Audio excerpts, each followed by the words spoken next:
Hi everyone, আজকে আমি তোমাদের সাথে কি করে আমি ফ্রাইড রাইস বানাই সেই রেসিপিটা শেয়ার করব।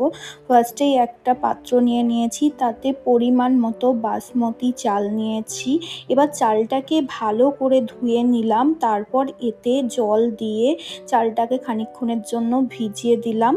এরপর ফ্রাইড রাইসের জন্য যে সবজিগুলো লাগবে সেগুলো কেটে নেব। ফার্স্টে একটা ক্যাপসিকাম নিয়েছি, ক্যাপসিকামটাকে ভালো করে সরু করে কুচি কুচি করে কেটে নিয়েছি একটা গাজর, সেটাকেও ভালো করে সরু সরু করে কেটে নেব। একটা ফুলকপিও নিয়েছি, সেটাকেও ভালো করে ছোট করে টুকরো করে কেটে নেব। এতে বিনসও দেওয়া যায়, বিনস আমার কাছে ছিল না তাই দিইনি। কথা বলতে বলতে আমার সমস্ত সবজি কাটা হয়ে গেছে। এই যে এই 3 প্রকার সবজি আমি আজকে ইউজ করব।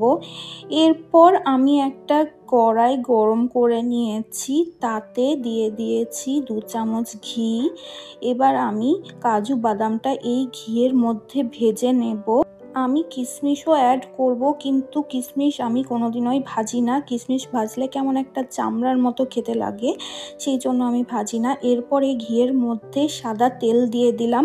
এবার একে একে সমস্ত সবজিগুলো ভেজে নিতে হবে। ফার্স্টে আমি গাজরটা ভেজে নিচ্ছি। সবজিগুলো অবশ্যই নুন দিয়ে ভাজতে হবে। সবজিগুলোকে এমন করেই ভাজতে হবে যেন সেটা মোটামুটি ভাজতে ভাজতে সেদ্ধ হয়ে যায়। দেখো আমার গাজরটা ভাজা হয়ে গেছে। এরপর আমি ক্যাপসিকামটা ভেজে নেব। ক্যাপসিকামটাও ভাজা হয়ে গেছে, আমি তুলে নিচ্ছি। লাস্টে আমি ফুলকপিটা ভেজে নেব। ফুলকপিটা ভালো করে লাল লাল করে ভেজে নিতে হবে।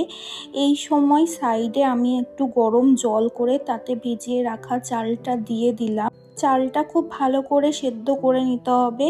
পাশে আমার ফুলকপিটাও ভাজা হয়ে গেছে, আমি ফুলকপিটাও তুলে নিলাম। এরপর যেটুকু তেল ছিল সেটা অন্য আরেকটা কড়াইয়ে ঢেলে দিলাম।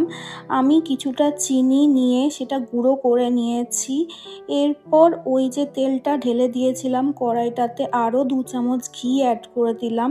এরপর এতে ভাতটা আমি দিয়ে দিলাম, আমি এখানে অর্ধেক ভাত দিয়েছি।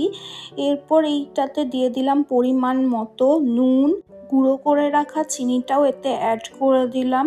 তারপর আমি এতে গোটা গরম মশলা আর একটা তেজপাতা দিয়ে দিয়েছি। তারপর খানিকটা গোলমরিচ গুঁড়ো অ্যাড করে দিয়েছি। এবার সমস্ত কিছুকেই ভালো করে মিশিয়ে নিতে হবে। এরপর ভেজে রাখা সবজিগুলো এটাতে দিয়ে দিলাম আর কাজু কিশমিশটাও দিয়ে দিলাম। এরপর সমস্ত কিছু আবার ভালো করে মিশিয়ে নিলাম। এরপর বাকি যে ভাতটা আমি তুলে রেখেছিলাম সেটাও এটার মধ্যে ভালো করে মিশিয়ে নিয়েছি। দেখো রেডি হয়ে গেছে ফ্রাইড রাইস।